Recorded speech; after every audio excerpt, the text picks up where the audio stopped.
So welcome and thank you. From its very beginning, CMC has welcomed everyone. I'm Carrie Schmidt, Managing Partner with Plentiful, and a member of the CMC Board of Trustees. We'd like to say thank you to today's sponsors for this forum, Columbia Gas, Columbus Business First, the Columbus Foundation, Columbus Speech and Hearing Center, Kramer and Associates, the Crane Group, Huntington, Ohio State University, and Schneider Downs. Today's live stream is presented by the Emergency Response Fund of the Columbus Foundation in partnership with the Columbus Dispatch. And let's thank those all for supporting today's forum.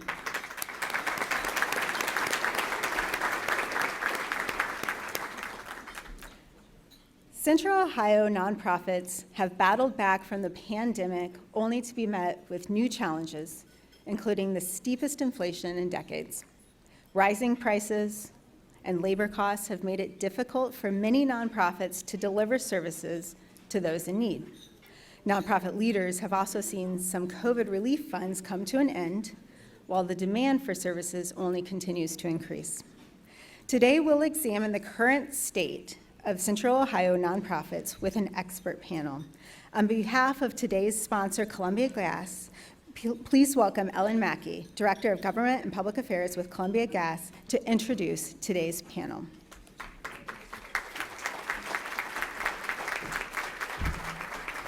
Thank you, Carrie. Columbia Gas and the NiSource Charitable Foundation are extremely proud to sponsor today's nonprofit forum. I look around and I see so many community partners in the room. Thank you for all you do to make our community stronger and more equitable for all. At Columbia Gas, we know that poverty is complicated, and we understand the intersections that exist between public utilities and basic needs. Through the NiSource Charitable Foundation, we work hard to ensure that our customers' basic needs are met and that we facilitate economic and workforce development opportunities, ensuring that our customers can provide for their families. We also invest in sustainable environmental practices, and we support initiatives that keep our customers, employees, and communities safe. We envision a community where all members have what they need to thrive, and we're grateful for all of you here today working so hard to make that vision a reality.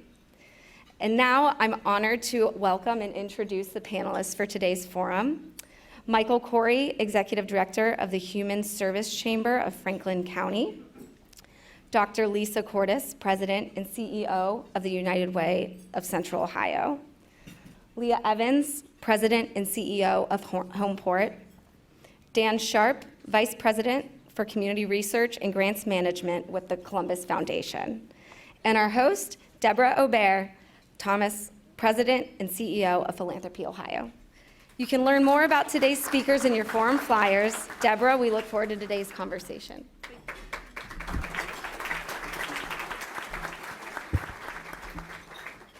Thank you, Ellen, and good afternoon, everyone. I am so appreciative of this panel with their varied experience, ranging from, they really build out the concentric circles of the nonprofit ecosystem, ranging from varied human services, ending poverty, neighborhood revitalization, and also philanthropy. So we think about the center of those concentric circles, right? Our community members, the people that we all serve. We know that our region has been experiencing tremendous growth, but we know that with that growth, there's increased need for human services. So Michael, I know that the Human Services Chamber just completed a State of the Sector study, so I'd love to invite you to kick us off by sharing with you, what did you hear from that study? What did organizations say are the biggest challenges facing the individuals, the families, and the communities? Well, thank you, Deborah.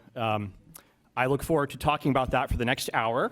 I'm a recovering lawyer, so I will do my best to be succinct. Before I begin, first let me thank all of you for being here. There are a lot of really, really good people in this room, and the fact that there are so many here for this conversation is what gives us hope in the health and human services sector. There are extraordinary challenges, as we'll talk through, and we will only get through them because of the people in this room, the people that are paying attention online. Second, I want to acknowledge how fortunate we are to be here, eating indoors with the power on, with cool air coming through, and pretty decent air quality. Good job with the HVAC, CMC. That's become a big part of my job is mitigating COVID risk, and you're doing an excellent job with the indoor air here today. There are a lot of folks right now that are dealing with record heat, and a lot of our agencies and people in the community are navigating that public health crisis right now. And I know a lot of us will get back to work doing that when we leave, and many of us don't have power at our workplaces. So I'm glad that we can all be together to have this conversation, get back to work, because there is indeed so much to do. Third, while I keep procrastinating here, I want to acknowledge everyone that works in the nonprofit sector that's here today, and appreciate all of you, among my 16,000 bosses at the Human Service Chamber. Thanks to each of you and your teams and all that you do in our community. And lastly, I want to thank our elected officials that have made time out of their very busy schedule to be here. If the elected officials would please raise their hands so we can acknowledge you today.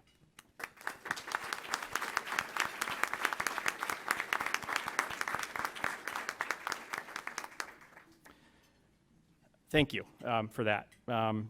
Okay, so in the month of May, we put out yet another survey to our 150 Health and Human Services nonprofits and asked them how it was going.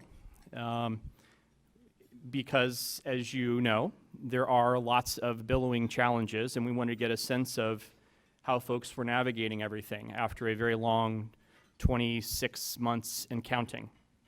And I wanted to share a few top-line items from that. You can go to our website, humanservicechamber.org, and look at this document, which I had intended to print for you and have for you, but our power was out, so I couldn't get it for you this morning.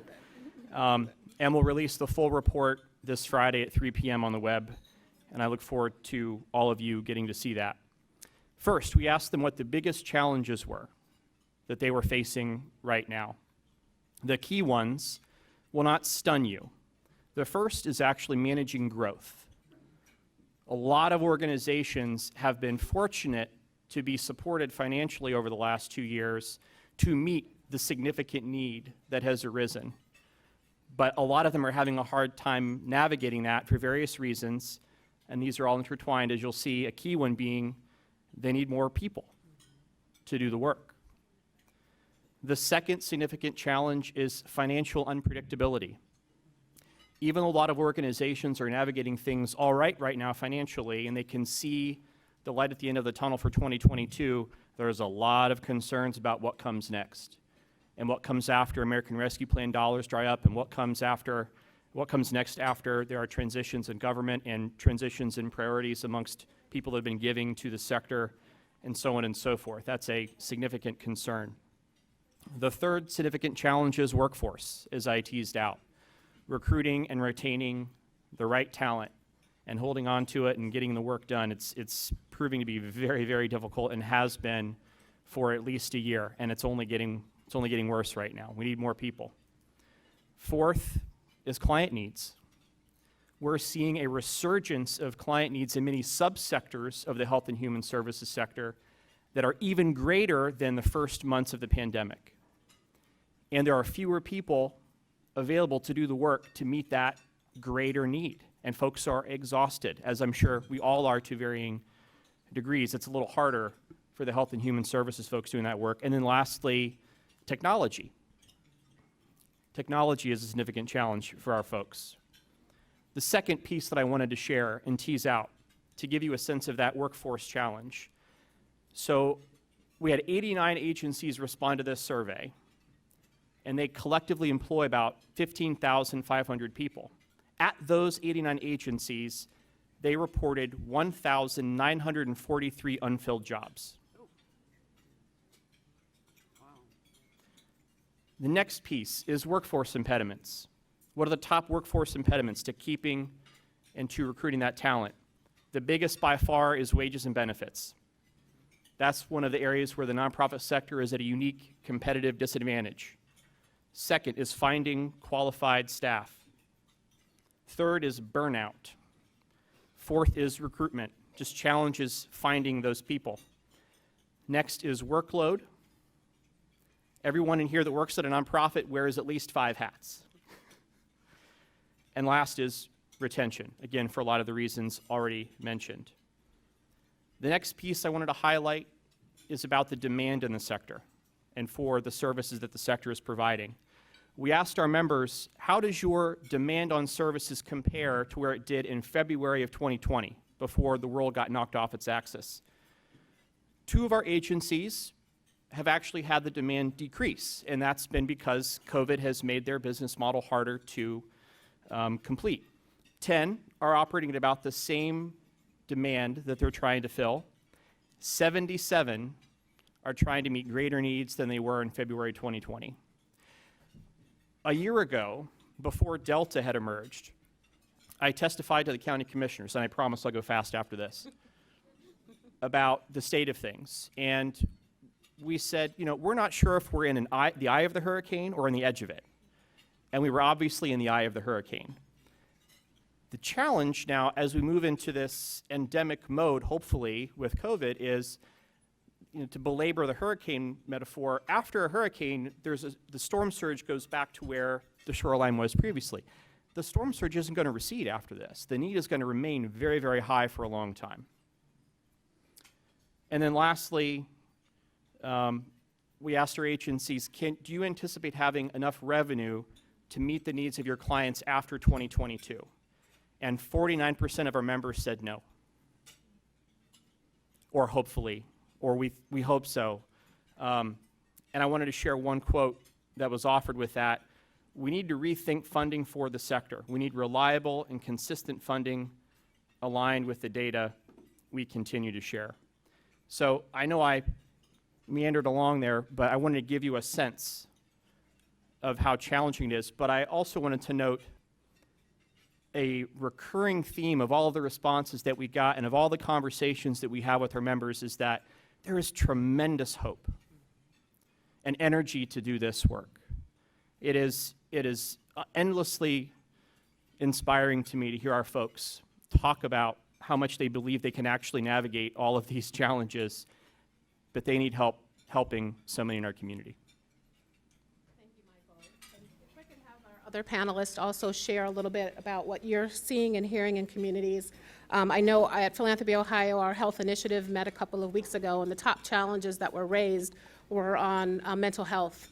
And so we think about, you know, trauma and safety and all of the things. What are you seeing in communities?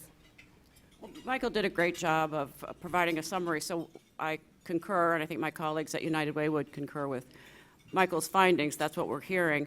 It has been an interesting time in my career where I've always spent my energies concerned about people in need in our community, and the pandemic required that we think about people serving people in a different way, and there's just this deep concern for the trauma that people on the front lines, brave people on the front lines, committed people on the front lines were facing. And that, I think, is very different. So the mental health aspect, and I'd be interested, Michael, at some point to learn about what you learned about mental health of our colleagues from your survey.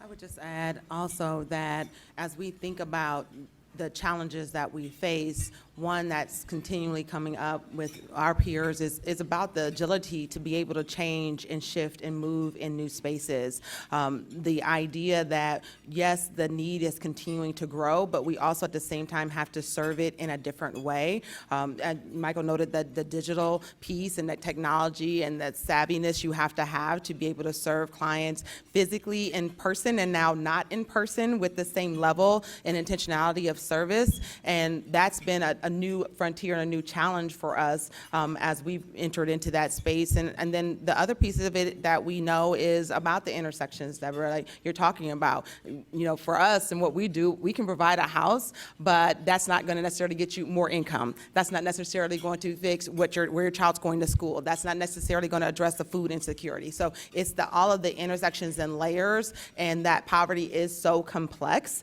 that it's not one thing or one lever to be able to be pulled. And so as we work with our peers, we're always trying to find that next innovative partnership that takes the work further and actually address the systemic issues that our residents and our clients are dealing with.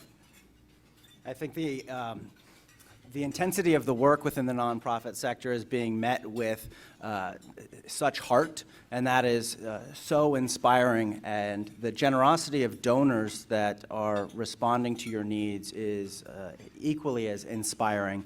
And donors understand it, and whether it's through headlines that might jar them into perspective, or whether it's a long-term, in-depth relationship with your organization, we're seeing donors digging deeper and giving more. And some of that comes truly at the hand of, yes, data-informed philanthropy, but also being in relationship with you and having an understanding about how things are going. If the newsletter is still purporting rainbows and unicorns and greatness, and you're fulfilling your mission, that's going to work to some degree. But for donors to truly understand where your pain points are and what your struggles are, you may find that they are really interested in that real talk and want to be a real partner in that work.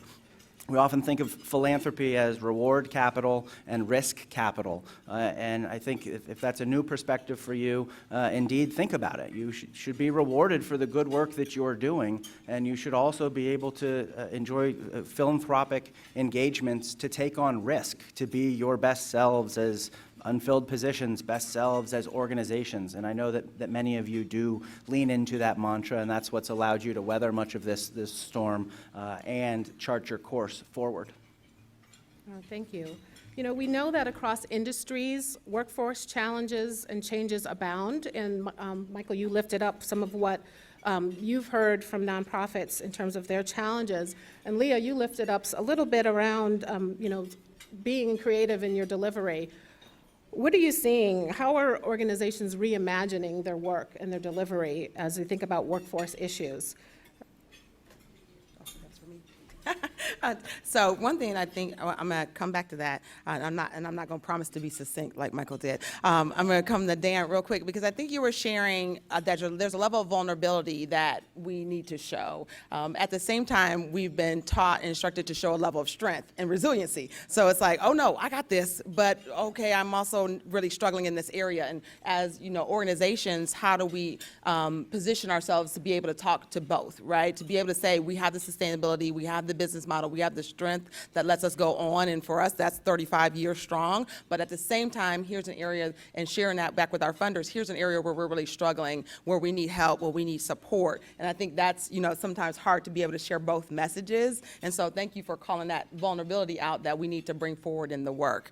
And so if I flip that back to Deborah, and your question, I think that is part of, I can honestly say that we have, for example, we had never delivered our home buyer education classes in a virtual format. Now that's all people want to do, right? Is to come to our, go through Eventbrite, sign up, come on Zoom, get the class, not have to worry about childcare, not have to worry about coming to our location. That was completely new for us. And we had to actually go to HUD and get approval for that and work through a process to have the compliance. So I think sometimes there's definitely barriers to us trying those new things in our space. Honestly, I was talking to some of my peers about it's risk.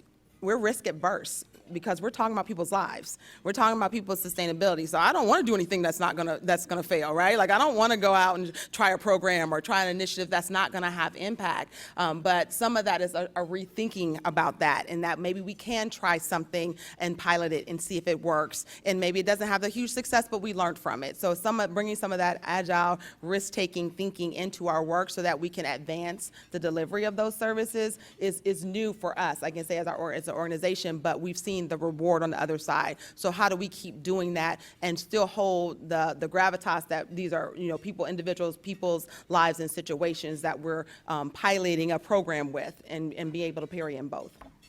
I would also add that I hear our nonprofit leaders saying we can't meet the need because we don't have the staff. Well, then reduce your organization, reduce your staff. Like let's how can you reimagine what your organization looks like? I believe in our system. I believe that the people that you're unable to serve because you don't have the staff will find the services in our community. And to make some bold and brave decisions about how you reimagine your organization. And that might mean you look really different. But to continue to say we can't do this or we're doing it poorly is not a good option. And oh, by the way, I was pole vaulting recently. And and hurt my neck and had surgery. It's actually called wear and tear, but I did have surgery.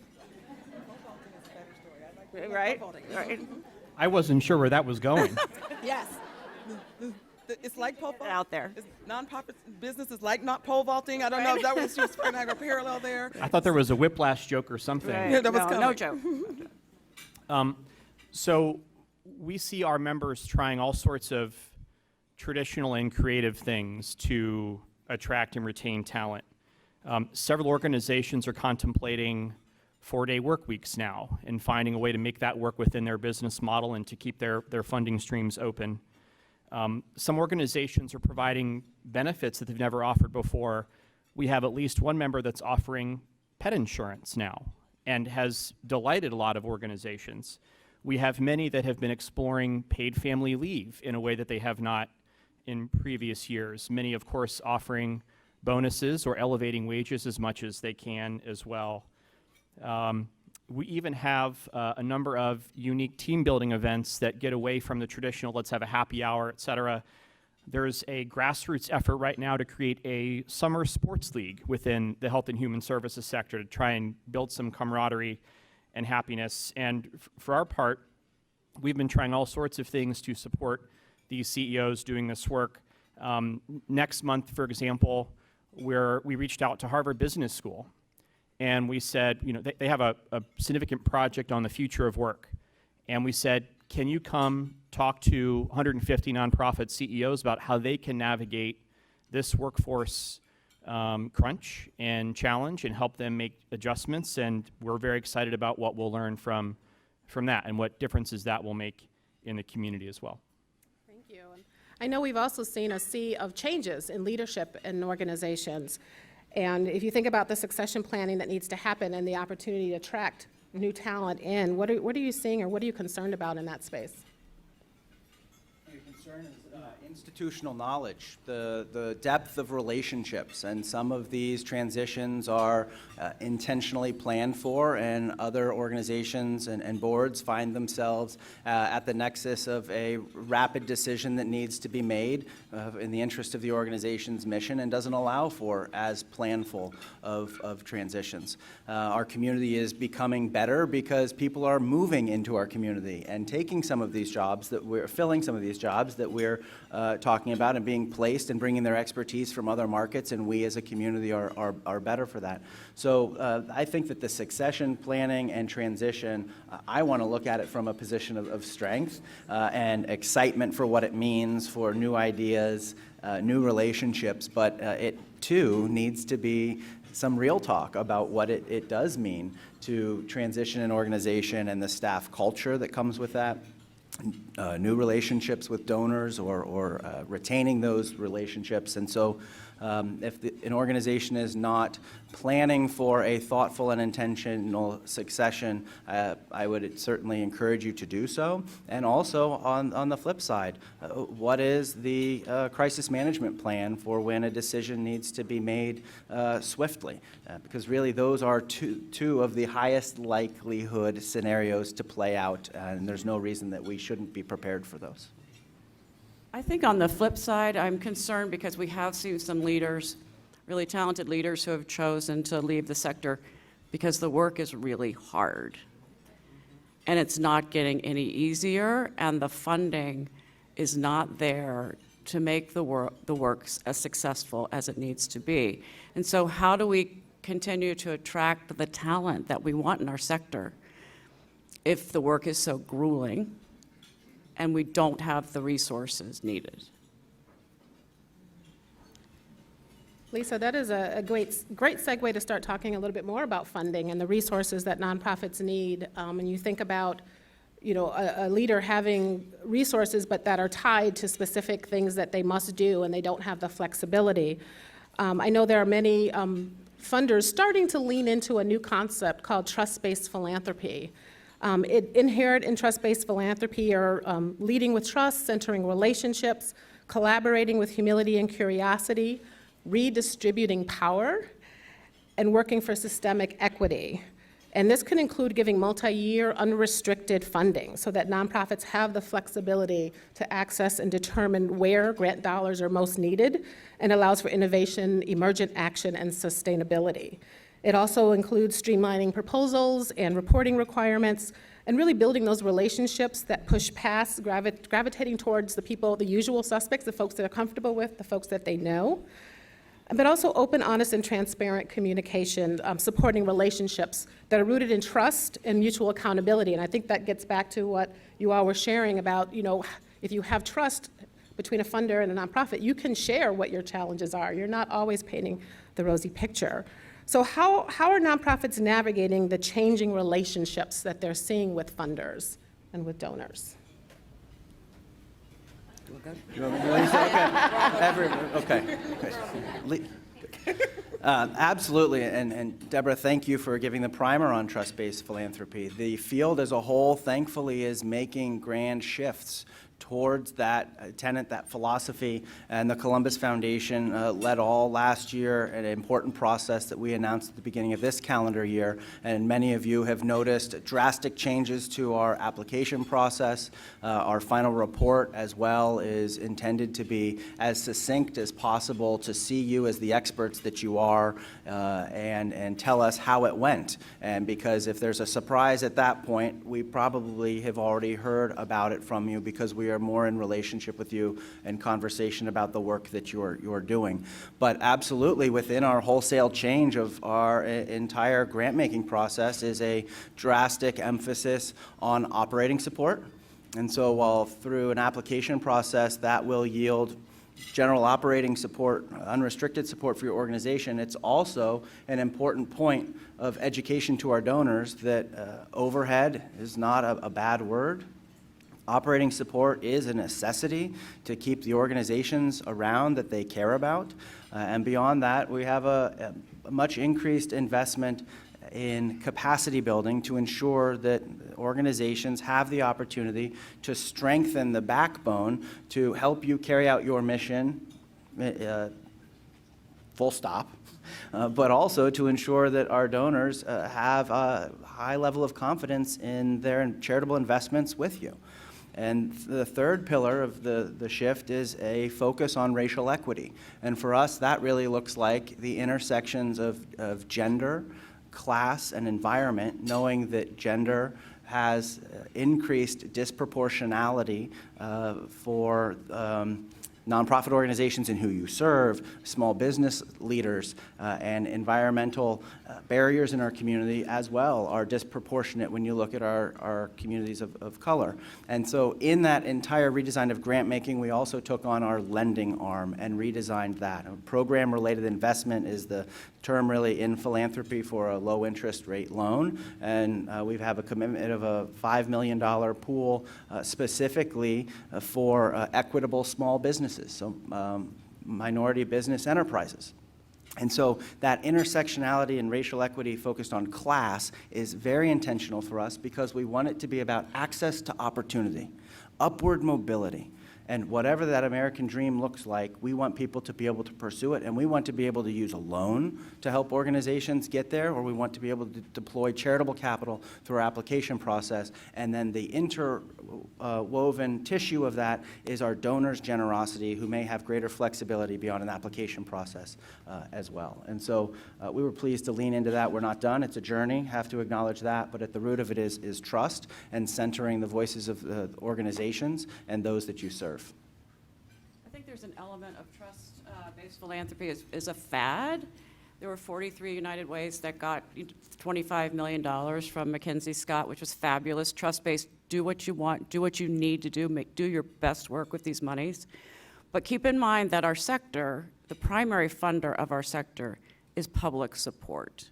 And I don't see government anytime soon saying, here's your $1 million, now you decide how you're going to spend it. So I think it's a fad in philanthropy, and it'll be great to learn from the Mackenzie Scott efforts across our sector how that played out, and hopefully really well, so that it'll inspire more trust-based philanthropy. But I think it's certainly unknown.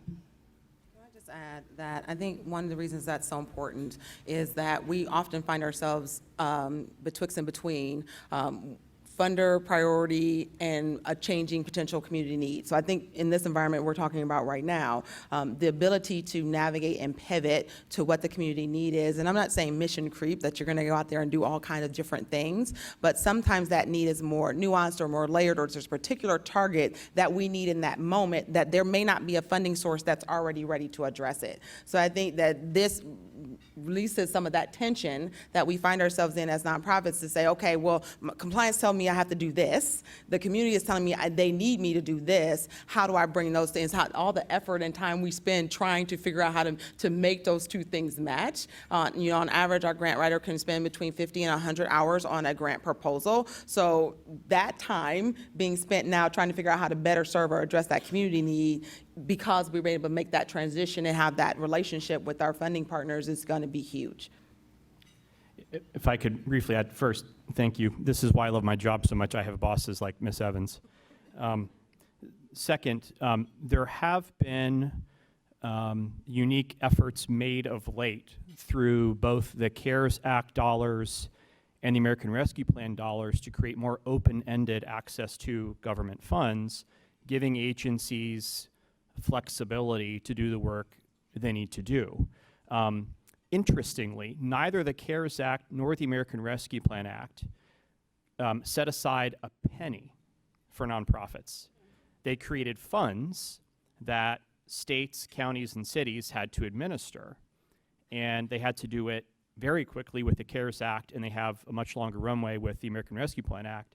But for a very specific example, the city of Columbus is currently navigating a $5 million grant opportunity that is expressly for capacity building and intended to be as broadly applicable and available as possible.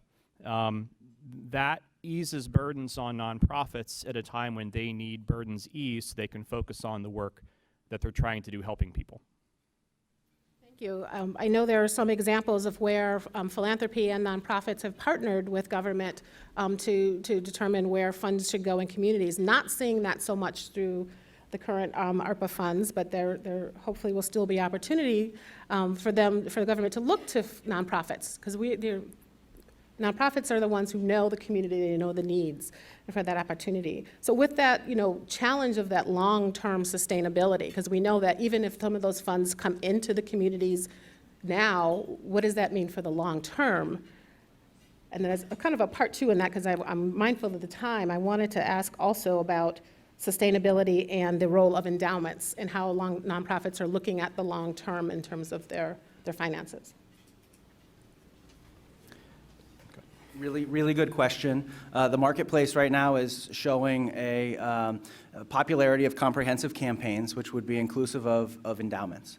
And I think as donors do have an understanding of the need for operating support, but also the importance of, call it a rainy day fund,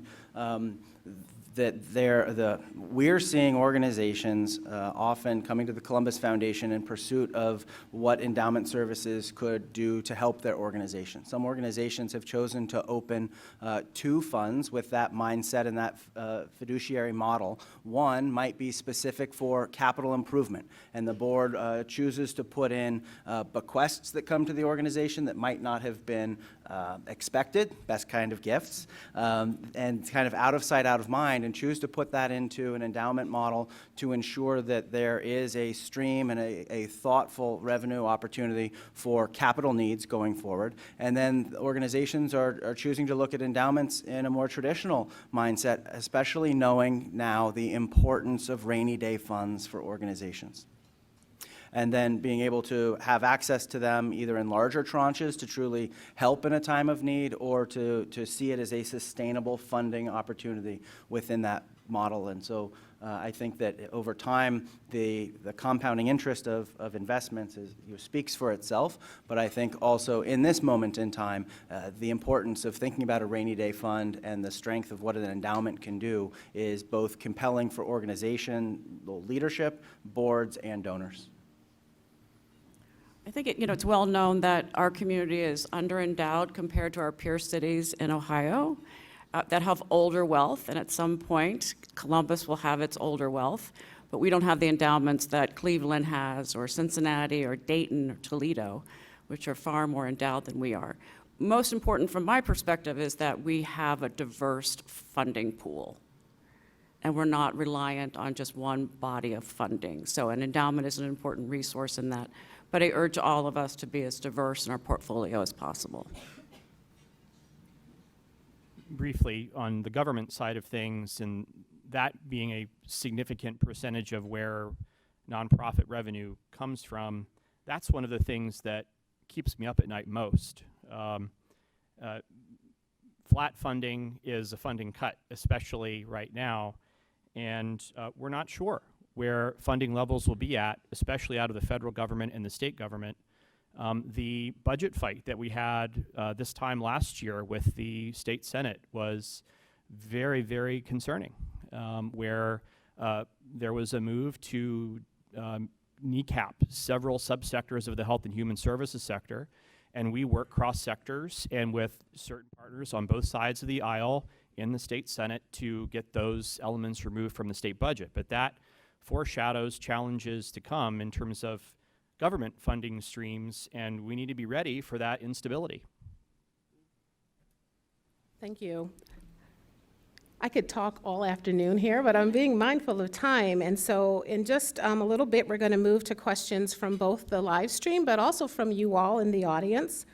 So if you have a question, please make your way to the microphone, which is on this side of the room. And if you're watching online, please type your questions into the chat before we take audience questions. So I have a final question for panelists. I actually had 3 more questions. I'm going to try to see if I can get it all in.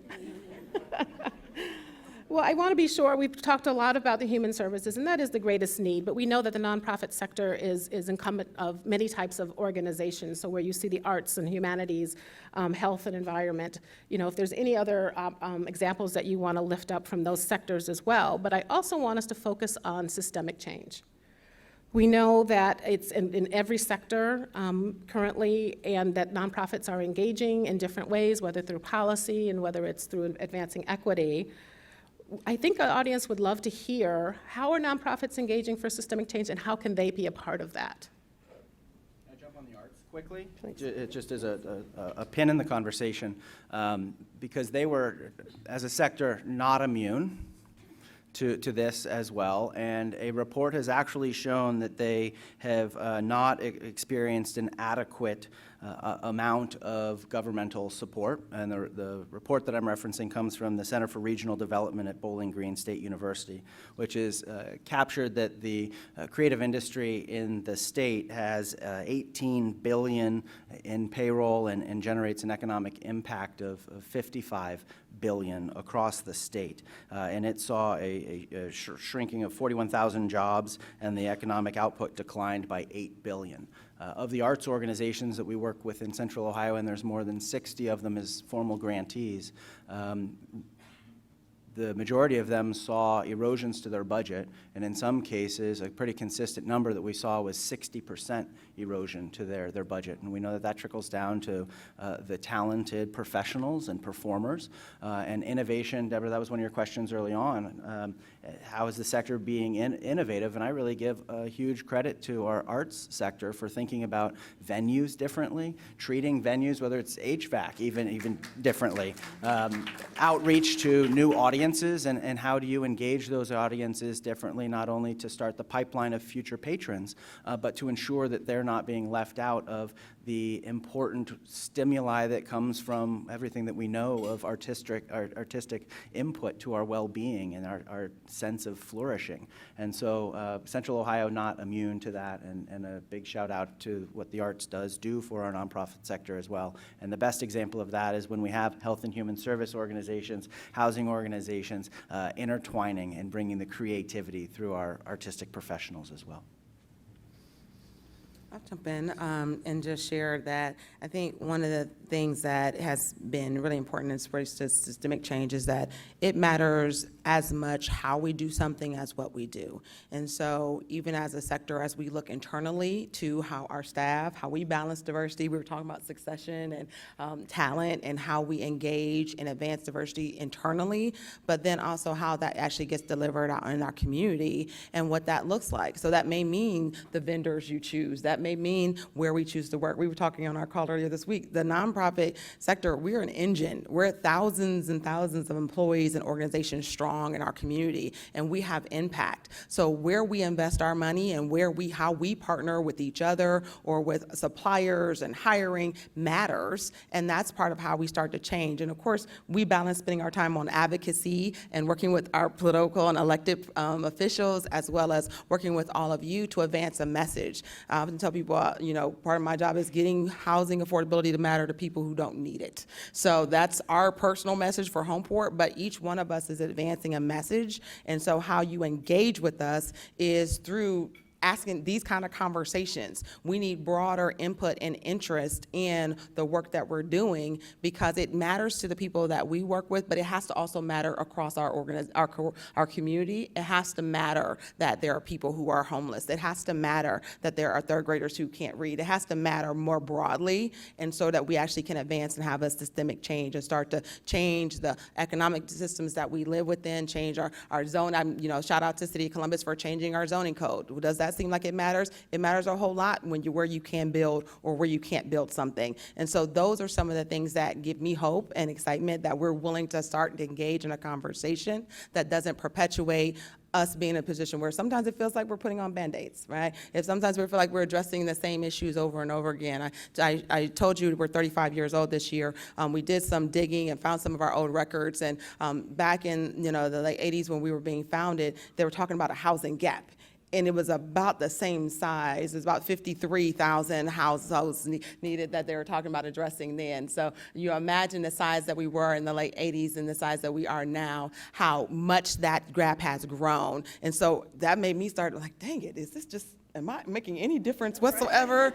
Is this what I've dedicated my life to? So it's like, it makes you ask yourself the question, like, why are we doing this? But then you see these moments and these innovations and these opportunities to engage differently and ask ourselves the different questions of, well, why is that happening? Why do we see these same outcomes over and over again? Okay, now let's start to change why that is, and then we can have a different story for our community. This is off topic, but I am sitting here, first event really where we're all together again and looking at all these servant leaders in this room. It's remarkable. So thank you.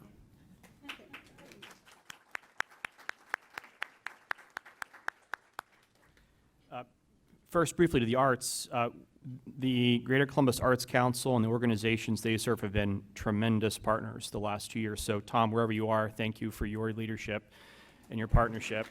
Thank you, Tom. I'm really sorry I missed the Arts Festival this past weekend. Arts are going to be a key way in which we navigate all of the trauma that we've been through, too, and a lot of our agencies understand that uniquely.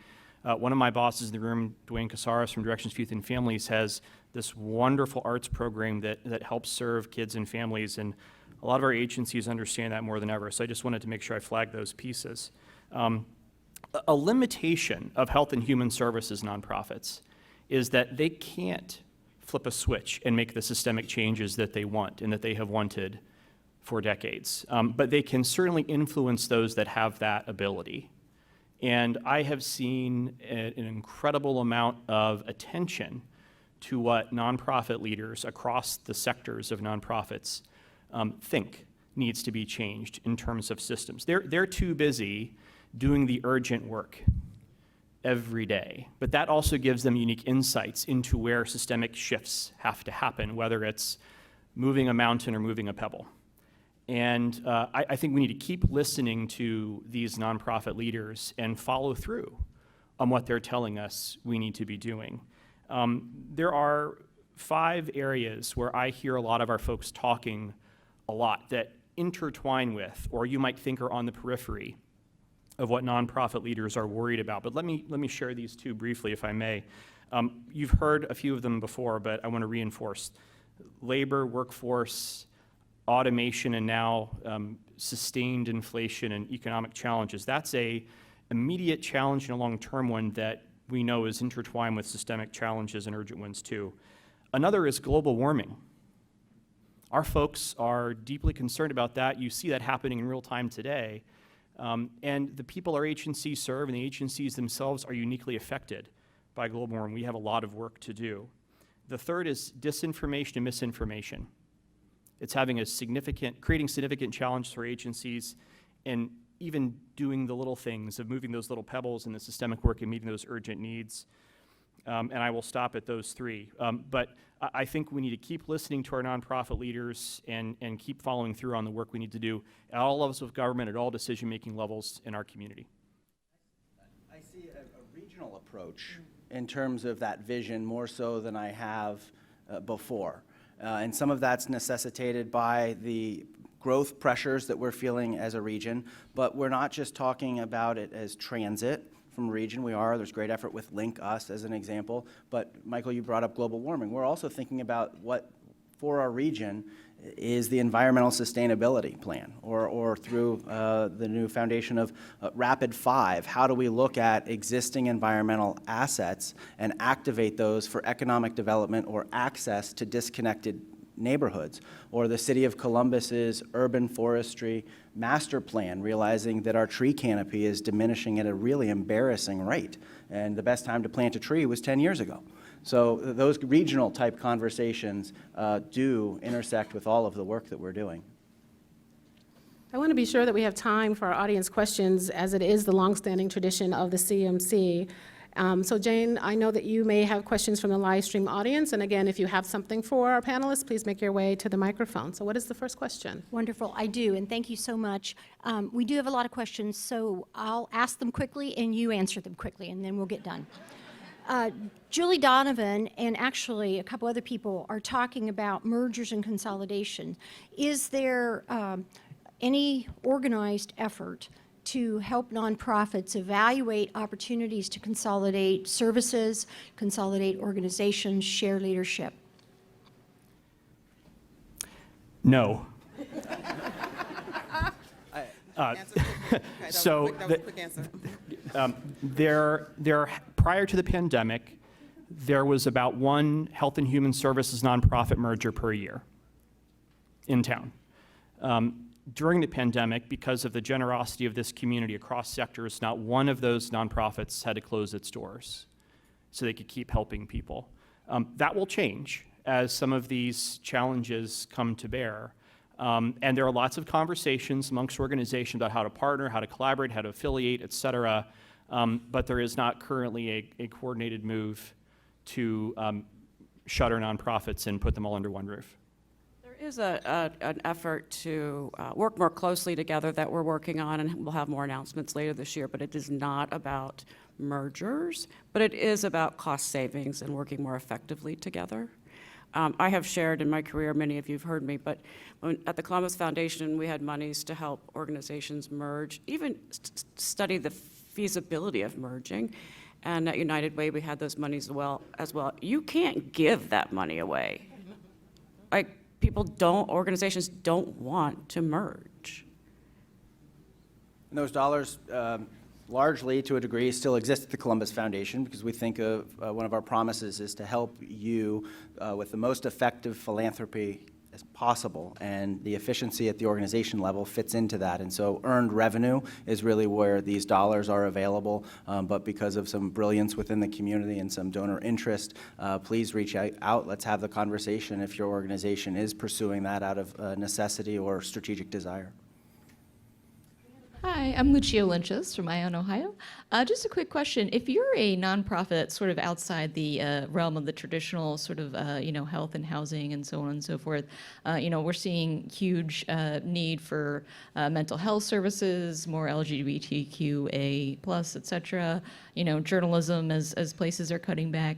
What advice do you have for those kind of nonprofits who are trying to kind of fill that gap, but maybe are outside of a traditional, area? if you're filling the bona fide need, then by all means, keep the foot on the accelerator. If you find that there are others in the space that you may be providing a redundant service or overlapping service, I think a conversation about what's in everybody's best interest certainly needs to be had. What I love about the Columbus Foundation and our family of donors, of individuals, corporations, families, is we end up funding everything A to Z, arts to zoos and everything in between. And I'm even fond of a grant application opportunity that we have that is for English and literary education for private and preparatory schools. And we want to fill the donor's intent to make sure that that's taken care of for those institutions. And so if you're feeling that you may not fit into a specific segment, I would say largely the work that you're doing does fit one way or another, and it's worth finding those allies and those advocates to help you pursue that mission, and there may be funding for it. Jane? This is from Sherry Hubbard. Regarding staffing shortages, what appetite do nonprofits have for employing retirees? Many do not have requirements for insurance coverage or other benefits and bring years of experience and skills. So that's a tough one. I think it gets back to what we're talking about. We're about retaining talent and having the right resources financially to support the work, the staff we want to have. It's not an easy answer, but I think some of the creativity that even Michael was talking about in terms of what kind of benefits you get from working for a nonprofit, what kind of opportunities do we offer besides, sometimes we don't have this as robust a retirement program. I honestly say there are for-profit developer peers of ours who do bonuses. We don't have the bonus structure. So what's the value of working at the organization? We have to lift that up. And you're right, we tried to find the best way to support those long-term employees and those retirees in the best ways that we can, but it's not an easy answer, and it probably looks different for every nonprofit based on their history and their size and their financial ability. That's very well put, and I'll add two corollaries to that. One is that a lot of retirees in town have been in capacity for nonprofits for decades through volunteer capacity, board service, manual labor, et cetera. And one of the first cuts from nonprofit programming and operations were volunteer programs when the pandemic began, because older populations were and remain most vulnerable to COVID. That's beginning to bounce back a little bit more robustly than it had been previously. Second, where's my colleague Bhumika Patel? That's our Director of Membership and Community Engagement, and she is tremendous. And one of the things that we're working on is how do we harness the pool of retirees in our community and put them to work where they want to work and can be of support for nonprofits. And our retired CEOs in the sector are not immune from that. And quite frankly, we have several, some that might be here, and several that have volunteered and they want to be engaged and help. Hi, Margie. I see you, Margie Pizzuti. You're first on my list, you and King Stump. So there's a lot of conversation there. We just have to figure out how to build that infrastructure out and get the work done. Thank you. I think we have time for one more question. Well, I'm going to wrap it up, but I do have one little question I have to ask. Where are you seeing promise and where are you finding hope? I want to jump to our community. We're bringing the big table back in October. That's the big table. Clarifying that, the big table is coming back in October. And through those intentional community conversations that'll happen on October 6th, we are consistently inspired by neighbors, sense of community, people's approach to the big challenges that we're facing, the resolve, the resilience, and just the general desire, as we're experiencing today, of togetherness. And so we find hope in that, and that's just one day, yes, but my answer, Deborah, was community. Thank you, Dan. I apologize, we don't have enough time. I'm getting this signal, but I know there is hope because I've had a chance to talk to these folks, and I hope you get a chance to talk to them as well, too. And I think the hope that we see in you being here today, we just thank you for that. I now would like to turn it over to Carrie for our concluding remarks.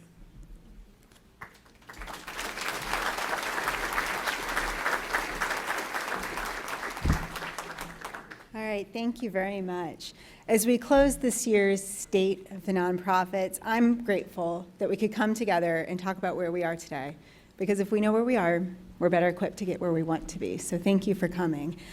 Please make plans to join us next Wednesday for a one-on-one interview with CEO of the Columbus Zoo, Tom Schmidt. And thank you to today's sponsors, the Columbus Foundation, Columbia Gas, Columbus Business First, Columbus Speech and Hearing Center, Kramer Associates, Crane Group, Huntington, The Ohio State University, and Schneider Downs.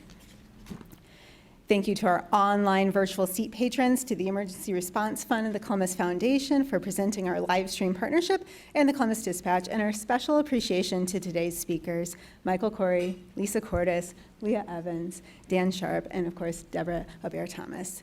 And thank you all for joining us. Be safe, be well, and we hope to see you soon.